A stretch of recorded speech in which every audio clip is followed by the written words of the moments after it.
नमस्कार, NDTV India देख रहे हैं आप। मैं हूं अदिति राजपूत।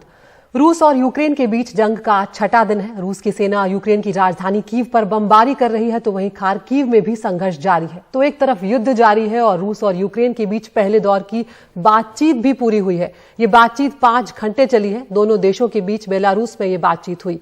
दोनों देशों के प्रतिनिधिमंडल ने एक दूसरे की बातें सुनी हैं और अब अपने हेडक्वार्टर्स में जाकर सलाह मशवरा वो करेंगे और आगे का कदम जो है उठाया जाएगा। सबसे अहम बात ये रूस की तरफ से कहा गया है कि हम आगे भी इस वार्ता को, इस बातचीत को जारी रखेंगे। अगले दौर की बातचीत पोलैंड और बेलारूस की सीमा के पास होने जा रही है। तो कहीं ना कहीं एक तरफ युद्ध चल रहा है, दूसरी तरफ बातचीत हो रही है, लेकिन अगर आगे की बातचीत का रास्ता खुला हुआ है तो ये एक उम्मीद जगाने वाली बात है।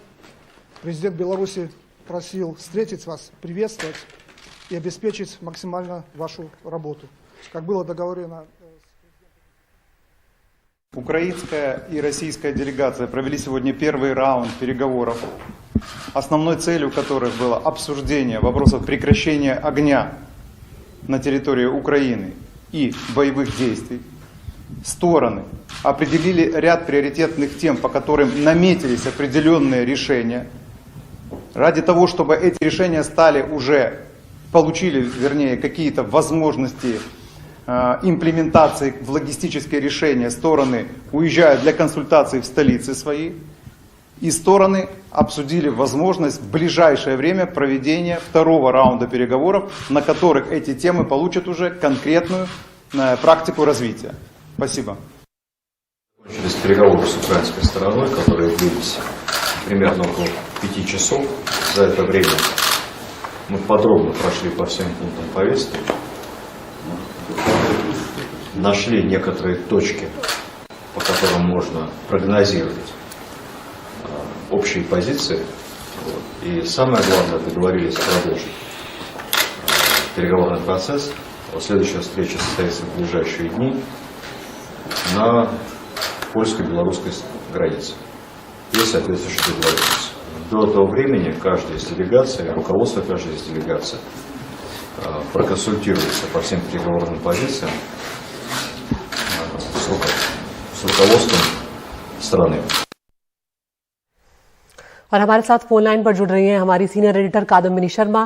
कादम्बिनी, एक तरफ तो जंग हो रही है, लोगों की जानें जा रही हैं और दूसरी तरफ बातचीत भी हो रही है। बहुत ही पेचीदा सी ये स्थिति है। क्या निकला है पहले दौर की बातचीत में और आगे क्या उम्मीद लगाई जा सकती है? देखिए अदिति, पहले दौर की बातचीत हुई, ये अपने आप में एक बहुत बड़ी चीज है। 5 घंटे बात हुई, ये भी बड़ी चीज है। और उस बातचीत के बाद जो दोनों तरफ से बयान आए हैं कि आगे बात होगी, है एक पॉजिटिव संकेत जरूर है। ये भी कहा गया कि कुछ पॉइंट्स ऐसे हैं जहां पर दोनों के बीच बात आगे बढ़ सकती है। यानी कि एक बहुत ही छोटी सी लेकिन उम्मीद नजर आ रही है कि शायद बातचीत के जरिए कुछ हो सके। लेकिन चिंता की बात यह है अदिति कि जब सैटेलाइट पिक्चर्स आ रहे हैं तो कीव के एक तरफ 40 किलोमीटर लंबा रशियन कॉन्वॉय देखा जा रहा है। और ये अपने आप में बहुत बड़ी बात है कि अगर इस तरह का एक हमला वहां पर हो रहा है तो वो बातचीत खत्म होने से पहले, कोई हल निकलने से पहले क्या ये मंशा है कि पूरी तरह से ओवररन कर दिया जाए यूक्रेन को? क्या ऐसी मंशा है?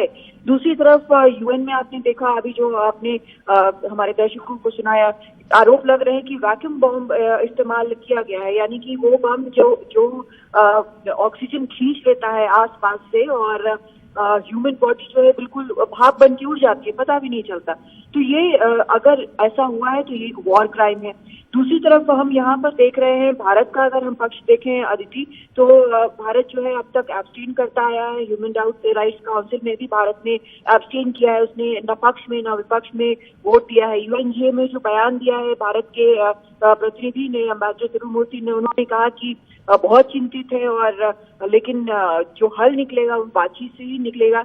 लेकिन इस बीच ये भी कहा है कि ह्यूमैनिटेरियन एड, चाहे दवाइयां हो या बाकी चीजें हो जरूरत की, वो भेजने के लिए तैयार है भारत। तो ये सभी चीजें एक साथ हो रही हैं और क्या इसमें से क्या निकल कर आता है, क्या लड़ाई रुकती है आखिर या किसी एक मसले पर सहमति बनती है, ये देखने वाली बात है। हालांकि राष्ट्रपति पुतिन ने काफी कठिन शर्तें भी रखी हैं। उनके जो बयान आए हैं, उन्होंने कहा है कि क्रीमिया को अभिन्न अंग माना जाना चाहिए, डीमिलिटराइज किया जाना चाहिए यूक्रेन को। तो ये चीजें ऐसी हैं जो कि शायद यूक्रेन मानेगा नहीं, लेकिन तब भी बातचीत अगर हो रही है तो कहीं ना कहीं एक उम्मीद की खिड़की खुली हुई है अदिति।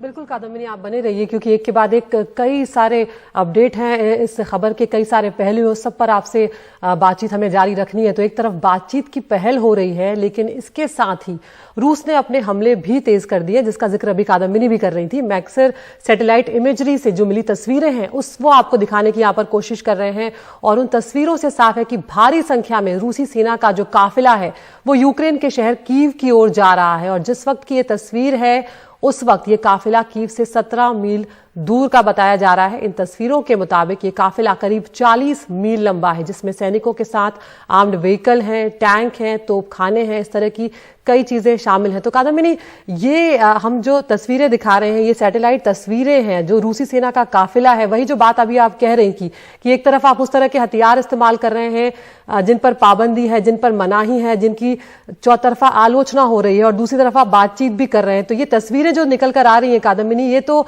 दिखा रही है कि रूस की तैयारी बहुत लंबी है यहाँ पर। तो बिल्कुल काफी लंबी तैयारी लग रही है और यही सबसे बड़ी चिंता की बात है। और अमेरिका की तरफ से भी ये बयान आया है अदिति कि वो लगातार इस पर नजर रखे हुए हैं कि किस तरह से ये कॉन्वॉय आगे बढ़ रहा है, वहां पर और क्या कुछ हो रहा है, इस पर नजर पूरी दुनिया की है। क्योंकि सबको ये लगता है कि जिस तरह से बिल्कुल ओवर पावर करने की कोशिश यहाँ पर बड़ी सेना के जरिए, बड़े हथियारों के जरिए हो रही है, वो हर प्रकार से हर अंतर्राष्ट्रीय नियम का उल्लंघन है। हालांकि अब इस पर कोई बयान नहीं आया अभी तक कि कॉन्वॉय जो आगे बढ़ रहा है उसमें रूस की तरफ से कोई भी बयान इस पर नहीं आया है। तो वो भी अभी देखना बाकी है कि ये क्या कहते हैं। लेकिन ये जरूर है कि जब एक बार ये कहा गया कि लड़ाई चलती रहेगी चाहे शांति वार्ता भी हो रही हो, तो मंशा जो है वो साफ नजर आती है कि जितना हो सके उतना यहाँ पर लेवरेज ले लिया जाए, यही लगता है अदिति। बिल्कुल, तो जिस तरह से पुतिन ने न्यूक्लियर डिटरेंस फोर्स को भी अलर्ट रहने का आदेश दिया है, जिससे कहीं ना कहीं मानव त्रासदी की आशंका जो है वो भी बढ़ जाती है। और ये तस्वीरें भी बता रही हैं कि रूस अभी फिलहाल इस जंग को, इस युद्ध को खत्म होने की मंशा नहीं रखता है।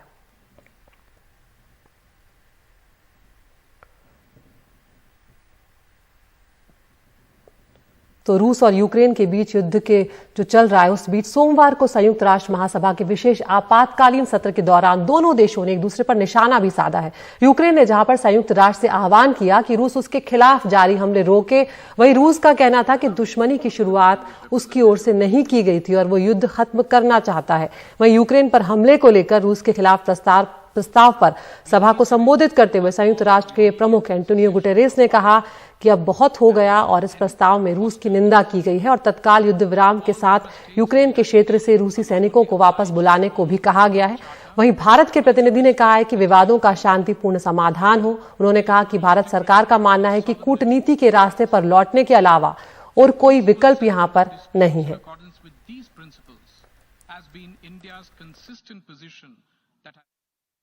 India is deeply concerned that the situation in Ukraine continues to deteriorate. We reiterate our call for immediate cessation of violence and an end to hostilities. All member states of the United Nations are not only obliged to follow the UN Charter, but also respect international law and territorial integrity and sovereignty of states. Peaceful settlement of disputes in accordance with these principles has been India's consistent position that has stood the test of time. As such, my government firmly believes that there is no other choice but to return to the path of diplomacy. Kadambini हमारे साथ बनी हुई है। तो कादम्बिनी, यहाँ पर भारत भी काफी कूटनीतिक तरीके से सोच समझकर अपने कदम आगे बढ़ा रहा है, लेकिन जब वो वोटिंग से एब्सटेन करता है उसको किस तरह से समझा जाना चाहिए? क्योंकि हिंसा कोई नहीं चाहता और भारत भी अपनी तरफ से ये बात साफ कर चुका है कि ये जो सब कुछ चल रहा है सबसे पहले ये रुकना चाहिए। बिल्कुल, हिंसा कोई नहीं चाहता। भारत लगातार कह रहा है कि बातचीत से सभी कुछ सुलझाया जाना चाहिए। लेकिन अदिति, अंतर्राष्ट्रीय जब इस तरह के हालात होते हैं और ऐसे भी सबसे ज्यादा अहम होता है कि आप अपने देश के लिए आपका इंटरेस्ट जो है उसको प्रोटेक्ट करने के लिए आप काम करते हैं और भारत यही कर रहा है। भारत, आपको पता है कि अमेरिका जो फोरफ्रंट पे है रूस के खिलाफ इन सभी कार्रवाई को लेकर, और रूस जो कि ये कार्रवाई कर रहा है, हमला जिसने किया है, दोनों ही भारत के अहम सहयोगी हैं। न सिर्फ रक्षा में, व्यापार में, दोनों में ही अहम सहयोगी हैं, और भारत कहीं ना कहीं एक बैलेंस बिठाकर चलने की कोशिश कर रहा है। तो ये बैलेंस जो है उसमें एब्स्टेन करना एक इसमें कदम माना जाता है। भले ही एब्स्टेन करने को ये बताया जाए कि वो किसी के पक्ष में है या किसी के विपक्ष में है, लेकिन सच ये है कि भारत अपने इंटरेस्ट को प्रोटेक्ट कर रहा है यहाँ पर, क्योंकि भारत का जो जियोपॉलिटिकल सिचुएशन है वो ना तो यूरोप वाला है और ना अमेरिका वाला है। आपको पता है कि चीन एक तरफ खड़ा है, दूसरी तरफ पाकिस्तान एक तरफ खड़ा है। तो ये एक सिचुएशन जो बनी हुई है उसमें सभी के सहयोग की भारत को जरूरत है, और भारत उसी हिसाब से अपना काम कर रहा है। ऐसा नहीं है कि भारत को ये गलत नहीं लग रहा है कि जिस तरह से हमला किया गया है यूक्रेन पे, यहाँ वहाँ पर जो हालात है, भारत के हजारों हजार नागरिक वहाँ पर फंसे हुए हैं, लेकिन भारत ये एक बहुत टाइट रोप वॉक जिसको कहते हैं, वो है कि उसको एक बैलेंस बनाकर चलना है, अपने राष्ट्रीय हित को देखना है और अपने लोगों की भी वहाँ पर यूक्रेन में उनकी मदद करनी है। तो ये एक बहुत कठिन सिचुएशन है जिसको भारत मैनेज कर रहा है। बाकी जो सिचुएशन में नहीं है देश, वो इसको भले ही क्रिटिसाइज करे, लेकिन सच्चाई यही है कि भारत की हकीकत ये है कि उसको अपना इंटरेस्ट देखना है। बिल्कुल, बहुत बहुत शुक्रिया कादम्बिनी, आपने पूरे मसले को विस्तार से समझाया। तो यहाँ पर यूएन में भारत के प्रतिनिधि टीएस त्रिमूर्ति ने साफ तौर पर कहा कि सबसे पहले ये हिंसा जो है और ये जो हॉस्टिलिटी की सिचुएशन है ये खत्म होनी चाहिए, और भारत अब यूक्रेन में मदद भी भेजेगा, और सबसे बड़ी प्राथमिकता वहां पर फंसे जो भारतीय छात्र हैं, जो भारतीय हैं, उन्हें सुरक्षित निकाल कर लाना है। तो रूस और यूक्रेन के बीच जो जंग है उसमें भारत लगातार नजर बनाए हुए, क्योंकि कई भारतीय छात्र वहां पर फंसे हुए हैं। प्रधानमंत्री नरेंद्र मोदी ने दूसरे दिन यूक्रेन के हालात पर अहम बैठक की है, और उसमें भारतीयों को सुरक्षित वापसी के प्रयासों की समीक्षा की गई और प्रयासों को तेज करने पर जोर दिया गया। बैठक में विदेश मंत्री एस जयशंकर, एनएसए अजीत डोभाल सहित कई मंत्री और वरिष्ठ अधिकारी मौजूद रहे। प्रधानमंत्री ने कहा कि यूक्रेन में सभी भारतीयों की सुरक्षा सुनिश्चित करने के लिए पूरा सरकारी तंत्र 24 घंटे काम कर रहा है। बैठक के बाद प्रधानमंत्री ने फोन पर रोमानिया और स्लोवाकिया के प्रधानमंत्रियों से बातचीत की और यूक्रेन में भारतीयों की निकासी में मदद करने के लिए उनका आभार भी जताया। इस बातचीत पर पीएमओ ने जानकारी दी है कि रोमानिया और स्लोवाकिया के नेताओं के साथ बातचीत में प्रधानमंत्री ने यूक्रेन में हिंसा व मानवीय संकट पर दुख भी जाहिर किया है।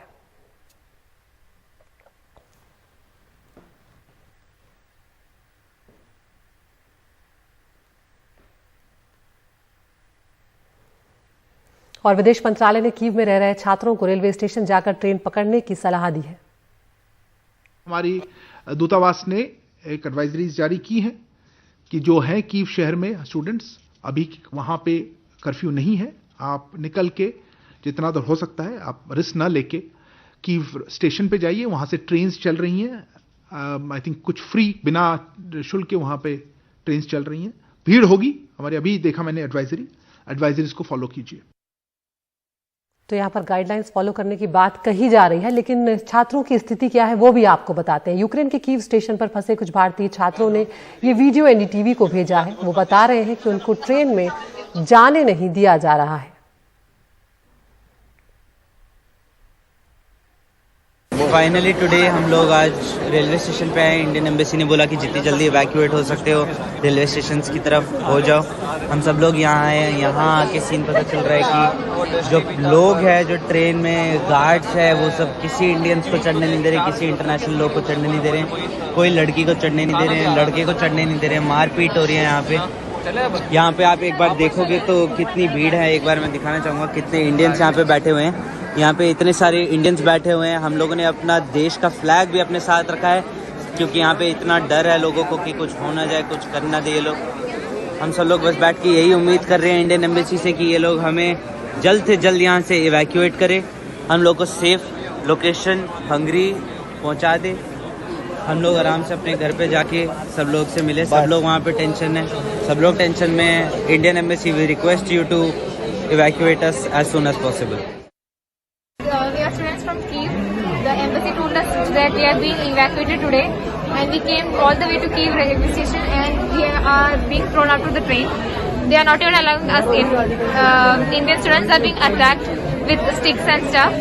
I hope you get this and do something that's really important right now, because as you can see the situation outside, there are hundreds of students here. We are all being stranded, so please do something real quick.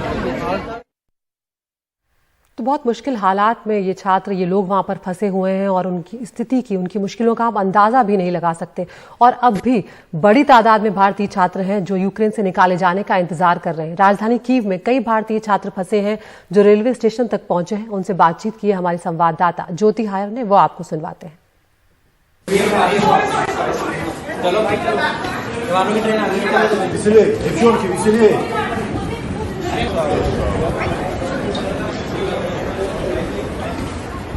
So how are you doing? How have you been doing? Now I'm really fine, but really need to go back home. The war situation is getting worse day by day, and it's important for us to go back. So just try. So how are you feeling about this journey? Because even now the journey is kind of uncertain, isn't it? It's so unsure what might happen on the way, but they are assuring that it will be safe for us, the Hungary border. So let's hope so. It's good. What's it called? The thing they put out, they said the Indian embassy is arranging trains for Indians. They're not arranging. They're just telling it that this is the window. Just go to the railway station. Have you been talking to your family in India? Yeah. And how are they feeling? They are. What can I say? They are tensed about us, but at the same time, they want us back as soon as possible. There's no train, no resources from the Indian embassy. Zero. And they're not letting us. They pushed us away. All the Indian students, they pushed us away. The Ukrainian people. There is no Indian officer helping us out.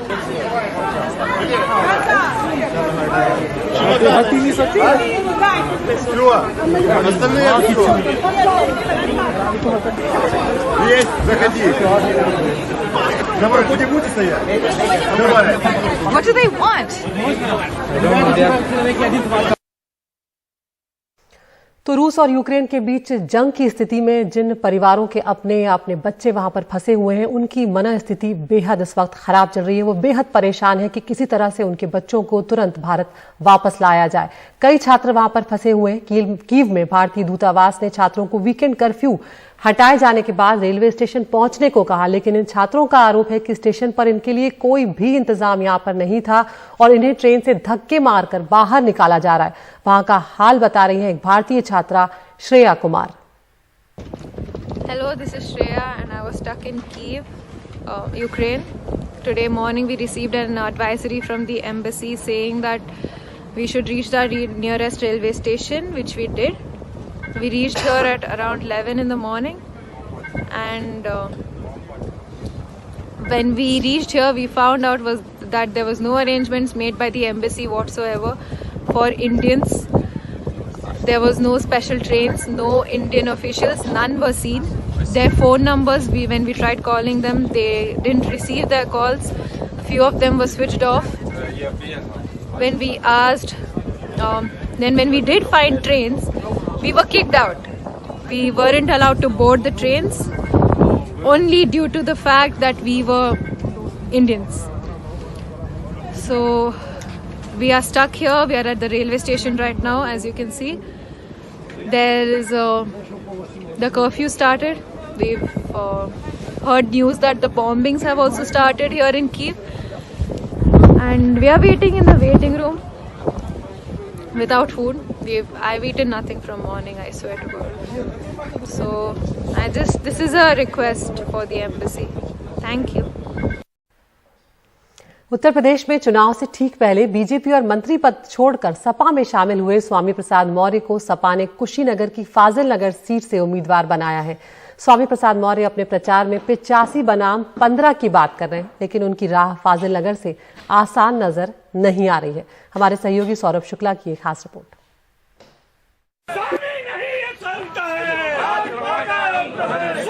स्वामी नहीं, ये संत है, भाजपा का अंत है। स्वामी प्रसाद मौर्य के प्रचार में ये नारा जमकर लगाया जा रहा है। 3 बार लगातार बगल की पडरौना सीट से विधायक रहे स्वामी प्रसाद मौर्य इस बार फाजिल नगर सीट से साइकिल की सवारी कर रहे हैं, पर रास्ता आसान नहीं है। स्वामी प्रसाद मौर्य को जमकर पसीना बहाना पड़ रहा है। स्वामी प्रसाद मौर्य को लगता है कि ये चुनाव 85 बनाम 15 यानी अगड़ा बनाम पिछड़ा है। अति आत्मविश्वास से लबरेज स्वामी प्रसाद से हमारी बातचीत सुनिए। पूरे उत्तर प्रदेश में आज योगी सरकार का हर चरणों में एक एक करके सुपड़ा साफ होता जा रहा है। धोखेबाज हैं योगी और मोदी सरकार, क्योंकि इन्होंने दलितों के आरक्षण और पिछड़ों के आरक्षण को अजगर की तरह निगल गए। 85 तो हमारा है, 15 में भी बंटवारा है। मंच पर हम लोग स्वामी प्रसाद मौर्य के प्रचार के लिए अखिलेश यादव भी फाजिल नगर पहुंचे थे, जहां उन्होंने स्वामी की बड़ाई में कई पुल बांधे। मैं ये कह सकता हूं, उनके आने के बाद भारतीय जनता पार्टी की भाप निकल जाएगी, भाप।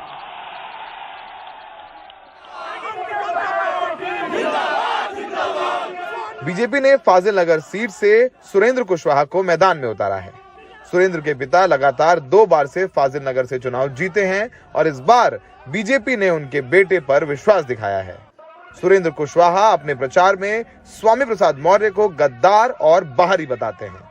इस व्यक्ति का न कोई दल हो, न कोई सिद्धांत हो, न कोई संस्कार हो, सिर्फ ऊंची ऊंची बातें की जाए और जनता को भड़काने वाली बातें की जाए, ऐसे व्यक्ति को मैं नेता नहीं मानता। जनता ने मन बना लिया है कि भारी मत से भाजपा को जिताना है और एक बाहरी को भगाना है। तो विकास और साफ सुथरी सरकार के बल पे हम जनता के बीच जा रहे हैं और जनता में काफी उत्साह है, जनता का समर्थन हमको मिल रहा है।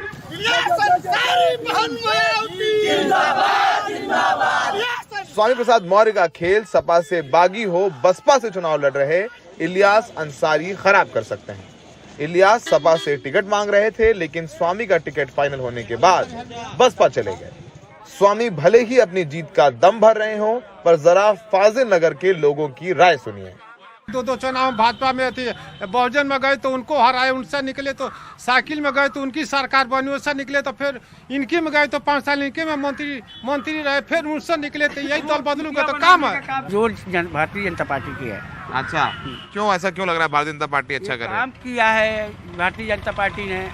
यहाँ लोग सारेआम नहीं चल पाते थे, इस समय सारेआम खुलेआम बहु बेटियां सब चल रही है, घूम रही है, कोई फर्क नहीं पड़ता है। अच्छा, पहले नहीं चल पाते? नहीं चल पाते। फाजिल नगर में इतना बुरा हाल था? बहुत बुरा हाल था। स्वामी प्रसाद मौर्य 2 बार बसपा से विधायक रहे हैं, फिर 2017 में बीजेपी का दामन थाम फिर से पडरौना से विधायक बने, लेकिन चुनाव से ठीक पहले लगभग 12 विधायकों के साथ सामाजिक न्याय लड़ने की बात कह के सपा में शामिल हो गए थे। तो यहाँ पर बात करने से लगता है कि ऐसा नहीं है कि स्वामी प्रसाद मौर्य जितना माहौल बना करके समाजवादी पार्टी आए हैं, उतना माहौल है उनका। नतीजे क्या होंगे वो 10 मार्च को पता चलेगा। फाजिल नगर से स्वामी प्रसाद मौर्य लड़ जरूर रहे होंगे, पर वो कहते हैं ना पत्रकार में हम लोग आपस में कि ये सीट फंसी हुई। सहयोगी विनीत और उदय के साथ फाजिल नगर से Saurabh Shukla, NDTV India. Good morning India में एक बार फिर से आपका स्वागत है। मैं हूं शारिक खान। युद्ध के 6ठे दिन एक तरफ बातचीत की पहल हो रही है, लेकिन इसके साथ ही रूस ने अपने हमले भी तेज कर दिए हैं। खबर है कि यूक्रेन की राजधानी कीव के बाहरी इलाकों में रूसी सेना ने हवाई हमले किए। इसके अलावा यूक्रेन ने कहा कि ताजा रूसी हमले में खार्किव शहर में कई आम नागरिकों की भी मौत हुई। इस बीच मैक्सर सैटेलाइट इमेजनरी से मिली तस्वीर से साफ है कि भारी संख्या में रूसी सेना का काफिला यूक्रेन के शहर कीव की ओर जा रहा है। जिस वक्त की यह तस्वीर है, उस वक्त यह काफिला कीव से सिर्फ 17 मील दूर दिखाई दे रहा है। इन तस्वीरों के मुताबिक यह काफिला करीब 40 मील लंबा है, जिसमें सैनिकों के साथ आर्मर्ड व्हीकल्स, टैंक, तोपखाना तक शामिल है। इन तस्वीरों पर नजर डालिए तो इसकी भयावहता का अंदाजा लगाया जा सकता है। जहां 40 मील लंबा यह काफिला है, जिसमें हथियारों का जखीरा कीव की तरफ बढ़ता नजर आ रहा है। कादम्बनी शर्मा है हमारे साथ। कादम्बनी, इन तस्वीरों को देखकर तो लगता है कि यह लड़ाई लंबी जाने वाली है। बिल्कुल, तस्वीरें यही कहानी बताती हैं और सबकी नजर इस पर है। जब पूछा गया अमेरिका में वहां पर उन्होंने भी ये कहा कि वो देख रहे हैं सैटेलाइट इमेजेस और 40 किलोमीटर लंबा ये पूरा कॉन्वॉय है कीव की तरफ बढ़ रहा है, तो इसके मतलब बिल्कुल अलग है। जो मतलब देने की एक कोशिश बातचीत जो हो रही है उसको लेकर किया गया है रूस की तरफ से भी। लेकिन ये भी सच है शारिक की बातचीत भी शुरू हो चुकी है, जिसके बारे में यूक्रेन के प्रेसिडेंट ने कहा था कि उससे बातचीत से उन्हें कोई उम्मीद नहीं है। वही बातचीत जब शुरू हुई तो करीब 5 घंटे चली। उसके बाद ये भी हुआ कि अगले दौर की भी बातचीत होगी। ये भी निकलकर सामने आया कि कुछ पॉइंट्स ऐसे हैं जिसमें सहमति बन सकती है। तो एक उम्मीद की किरण कहीं ना कहीं नजर आ रही है। लेकिन ये भी सच है कि लगता यही है कि कोशिश राष्ट्रपति पुतिन की ये है कि उसके पहले बातचीत से कुछ निकले, उससे पहले ही पूरी तरह से ओवरपावर कर लिया जाए, नहीं तो इतनी लंबी कॉन्वॉय का कोई मतलब नहीं है। शारिक कादम्नी, आप हमारे साथ बने रहे हैं, हम आगे जो खबर है उस पर भी आपसे बात करना चाहेंगे। तो फिलहाल जो काफिला दिखा है जो कीव से सिर्फ 17 मील दूर है वो रशिया का है। 40 मील लंबा काफिला जिसमें हथियारों का जखीरा यूक्रेन की राजधानी की तरफ बढ़ता दिख रहा है।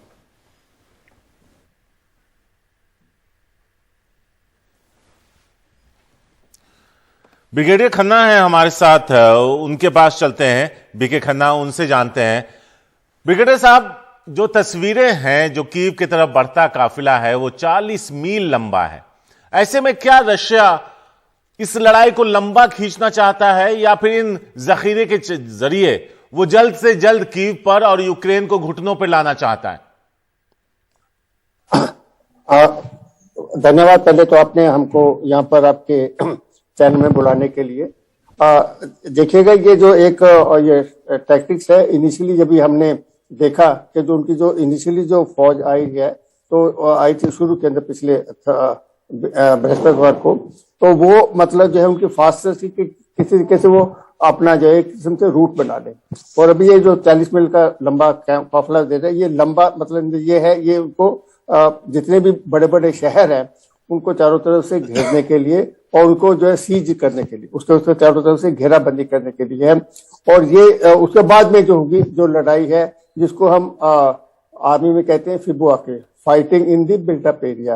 और बिल्टअप एरिया के अंदर एक लड़ाई जो है एक लंबी लड़ाई होती है और उसके अंदर जो है दोनों तरफ से बहुत नुकसान होता है। खासतौर पर जो अटैकर होता है उसके ऊपर बहुत ज्यादा है। हमने देखा है, कई बार आपने देखा होगा, इसके अंदर भी है कि जो है जो यूक्रेन के जो सिविलियंस भी हैं उन्होंने मोलोटोव कॉकटेल बनाना शुरू कर दिया है। सिविलियंस ने मोलोटोव कॉकटेल क्या मतलब होता है? मोलोटोव कॉकटेल क्या होता है कि अपना है नजदीक में या कि टैंक हो या कोई भी आर्मर पर्सनल कैरियर वगैरह है उसके नजदीक में आना और उसके अंदर फेंक देना और एकदम से बम आएगा, पूरे का पूरा फट जाएगा। और वो जो जैसे ही एक टैंक जैसे भी एपीसी वगैरह अंदर जब आने की कोशिश करेंगे तो ये मोलोटोव कॉकटेल जो है उसके लिए जो है पहले थे, तो उन्होंने तैयारी पहले से कर ली है। और एक चीज मैं और बताना चाहूंगा कि अगर ये जब भी जो पब्लिक है, कम्युनिटी है, जो अगर वो अगेंस्ट हो जाती है तो वो मतलब है वो लंबी लड़ाई चलती है। ये एकदम से नहीं है कि मतलब एकदम से वो उसको कर सकते हैं ये। और उनका जो रूस का जो पहले वाला था कि हमने मतलब जो है इस जो है सरकार को हटाकर अपनी जो है सरकार जो उनकी तरफ से झुकी हो वो वाली होगा, वो उनका जो पहला मकसद ही खत्म हो जाएगा। तो आप देखेंगे कि पब्लिक अगेंस्ट जा रही है, बिल्कुल आगे चले जाएंगे के लिए। तो वो जो मेन ऑब्जेक्टिव था वही मतलब वही डिफीट होता दिख रहा है। ब्रिगेडियर खन्ना, आप हमारे साथ बने रहे, हम आगे भी आपसे बात करेंगे। तो आपको बता दें कि एक तरफ जंग जारी है, लोगों की जानें जा रही हैं, दूसरी तरफ बातचीत भी हो रही है। पेचीदा स्थिति क्या है, ये यहां से निकलना, इस बातचीत से क्या कोई उम्मीद है, इस पर भी सबकी नजर है।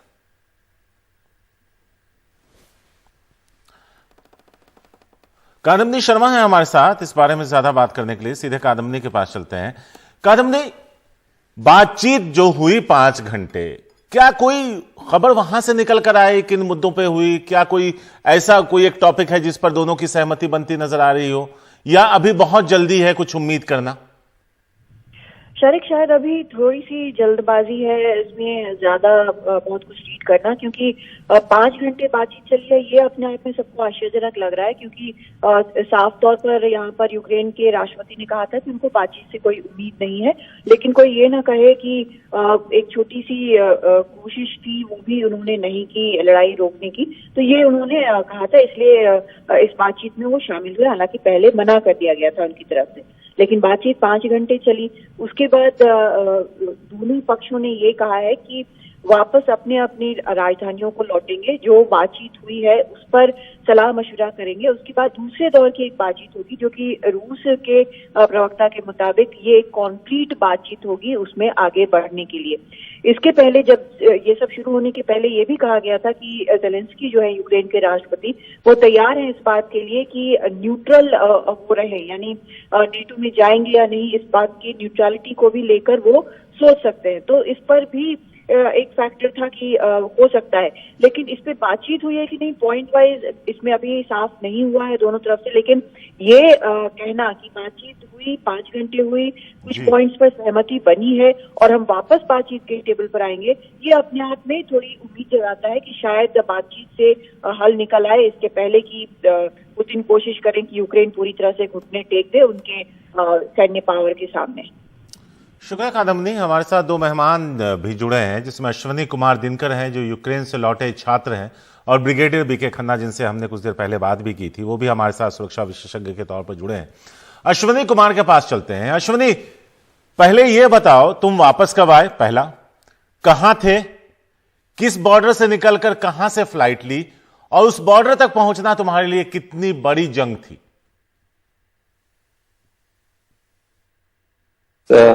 परसों मैं दिल्ली लैंड किया हूं और मैं पढ़ता था इवानो फ्रैंकोविच नेशनल मेडिकल यूनिवर्सिटी में, जो शहर का नाम है वो भी इवानो फ्रैंकोविच है।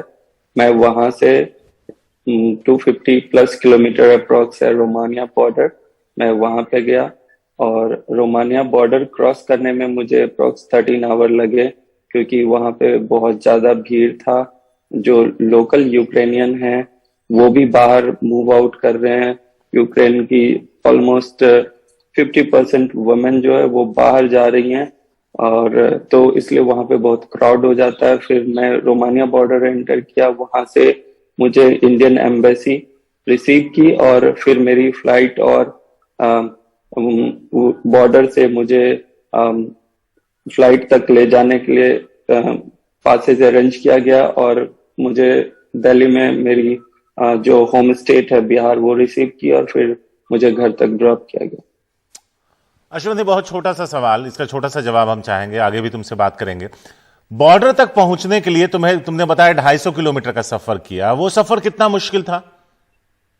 जी, मैं जब निकला था उस दिन वहां पे रात में कर्फ्यू लगना चालू हो गया था 8 बजे के बाद, और हमारी यूनिवर्सिटी हमें प्रॉमिस की थी कि नेक्स्ट डे बसेस अरेंज करेंगी, लेकिन मुझे नहीं लग रहा था कि नेक्स्ट डे हम लोग वहां से मूव आउट कर पाएंगे। तो मैंने खुद से टैक्सी बुक किया था अपने दोस्तों के साथ मिलके। तो हम इंडियन फ्लैग लगाए थे टैक्सी पे, तो हमें बस 1-2 जगह पूछा गया कि आप कहाँ जा रहे हैं, उसके अलावा कोई प्रॉब्लम नहीं हुआ। अश्विनी, बने रहो हमारे साथ। ब्रिगेडियर बीके खन्ना भी हैं। खन्ना साहब, अगर देखें तो बहुत सारी तस्वीरें, भारत सरकार अपनी कोशिश कर रही है, लेकिन बहुत सारी तस्वीरें ऐसे भी आई हैं जहां छात्रों का कहना है कि कोई असिस्टेंस नहीं मिल रहा, बहुत भेदभाव भी हो रहा है। जब इस तरह की कोई सिचुएशन होती है तो वहां से अपने नागरिकों या अपने छात्रों को निकाल पाना कितना बड़ा टास्क रहता है? ये जो है वहां से नागरिकों को निकालना बहुत ही मतलब जो है थोड़ा सा मुश्किल काम होता है, खासतौर पर अभी क्योंकि वहां पर यूक्रेन के अंदर वो सोच रहे हैं, क्योंकि यूएन के अंदर इंडिया एब्सटेन हुआ है तो ये हमारे अगेंस्ट है किस्म से, तो इसीलिए थोड़ा सा होस्टाइल तो एटीट्यूड उनका है। तो इसी तरह से वो जो है थोड़ा सा जो चैलेंज है, मुश्किलात हैं और बढ़ गई हैं इसके साथ करने के लिए। तो अभी इसके अंदर जो है, अभी जैसे प्रधानमंत्री जी ने अभी भेजे हैं अपने 4 मंत्री हैं, उम्मीद है कि वो जाकर उनके गवर्नमेंट से सबसे बात करेंगे और ये जो ऑन ग्राउंड जो थोड़ा सा प्रॉब्लम हो रही है उसको सॉल्व कर सकेंगे। इनफैक्ट गवर्नमेंट अभी तो कोशिश तो काफी कर रही है कि उनको जितनी जल्दी निकाल दिया जाए, पर थोड़ा सा शुरू के अंदर थोड़ा सा अगर जल्दी कर लेते वहां की एम्बेसी वगैरह तो हम ज्यादा लोगों को निकाल सकते थे।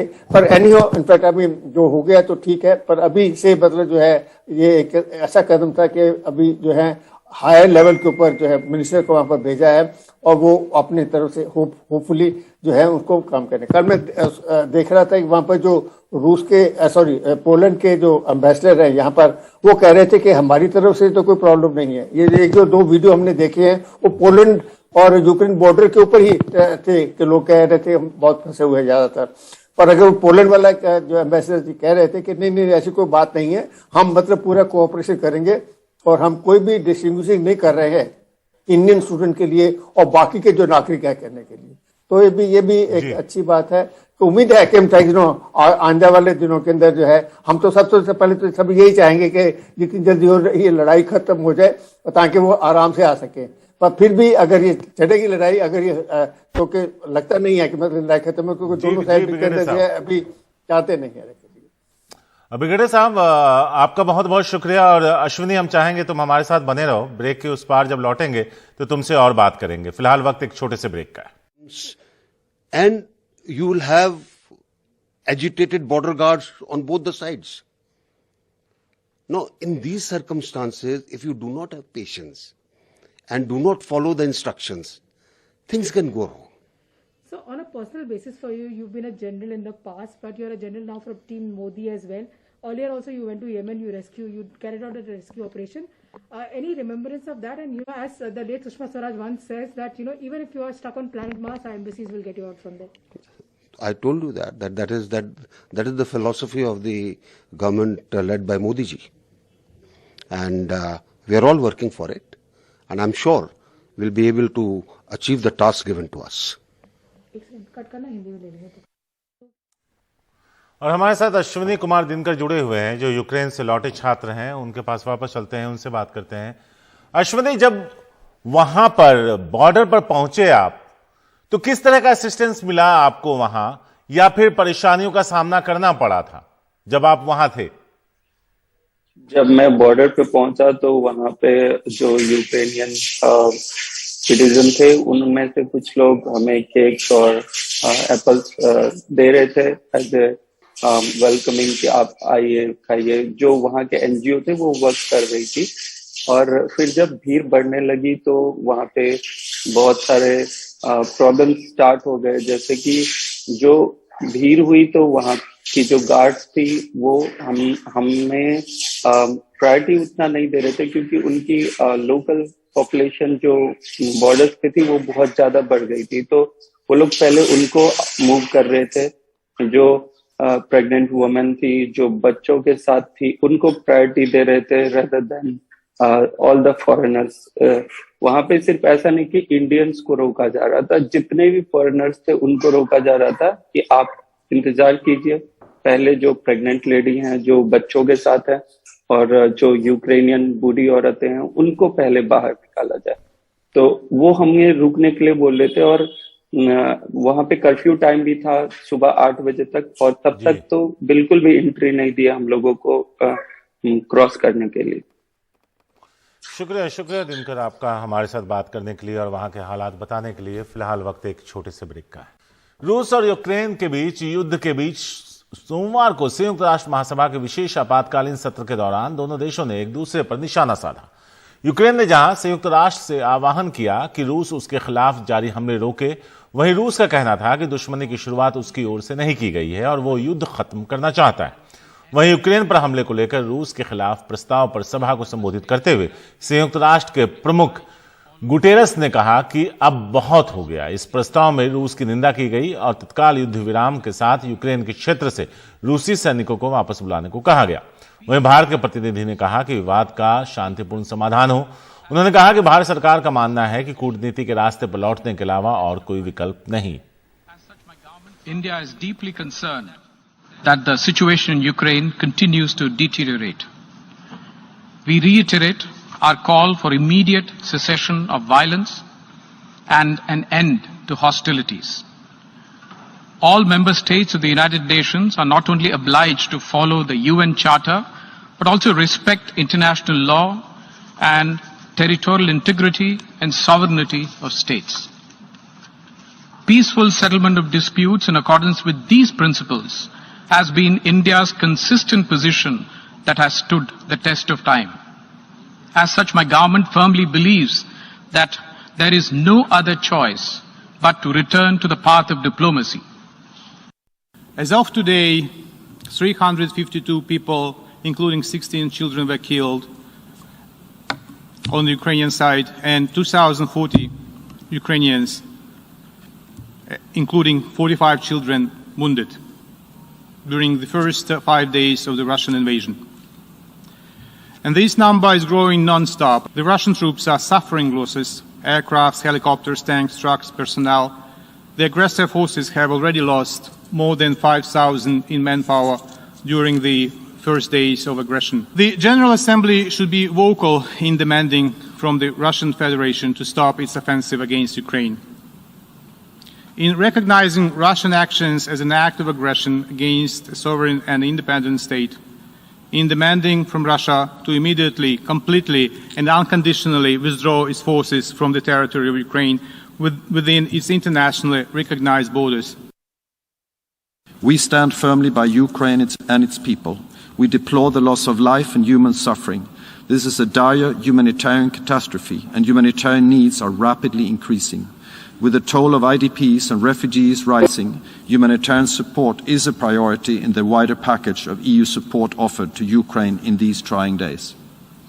The EU and its member states are providing urgently needed humanitarian assistance to the Ukrainian population. The General Assembly has the responsibility to send a strong and united message on the need for Russia to immediately and unconditionally cease its military operations, withdraw its troops, and opt for genuine dialogue. We call on Russia to avoid, in particular, any action that places the safety and security of Ukraine's nuclear and radioactive waste installations at risk. NDTV beeps में हम आपको दिखाते हैं रूसी Ukraine विवाद के बीच हेनिचेस्क शहर की एक यूक्रेनी महिला एक हथियारबंद रूसी फौजी से भिड़ गई। महिला और रूसी फौजी की बहस का वीडियो सोशल मीडिया पर काफी वायरल हो रहा है और यूक्रेनी महिला की बहादुरी की काफी तारीफ भी।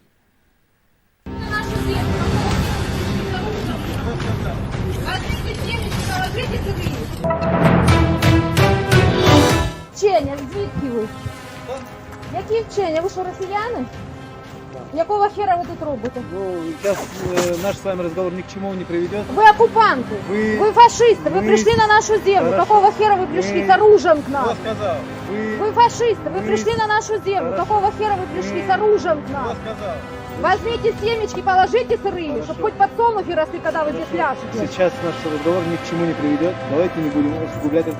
Сейчас наш разговор ни к чему не приведет. Давайте не будем усугублять эту ситуацию. Пожалуйста. कई बार बच्चे खेल खेल में अपनी जान को जोखिम में डाल लेते हैं। दिल्ली के एक मेट्रो स्टेशन पर एक बच्ची खेलते खेलते रेलिंग पर चढ़ गई और 25 फीट की ऊंचाई पर फंस गई। मौके पर मौजूद सीआईएसएफ के जवान ने बिना वक्त गंवाए बच्चे को बचाया, जिसकी काफी तारीफ हो रही है।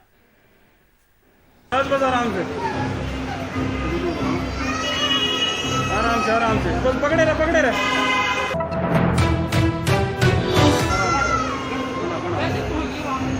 आराम से कमांडो है आराम से बस पकड़े रहे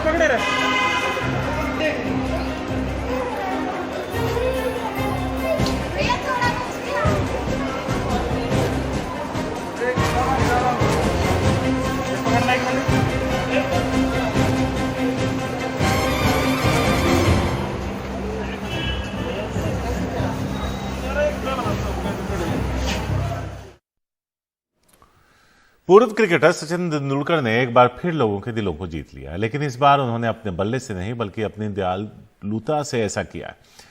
बीच पर जख्मी हालत में मिले पक्षी की जान बचाकर सचिन इंटरनेट पर छाए हुए हैं और उनके फैंस उनकी तारीफ करते नहीं थक रहे।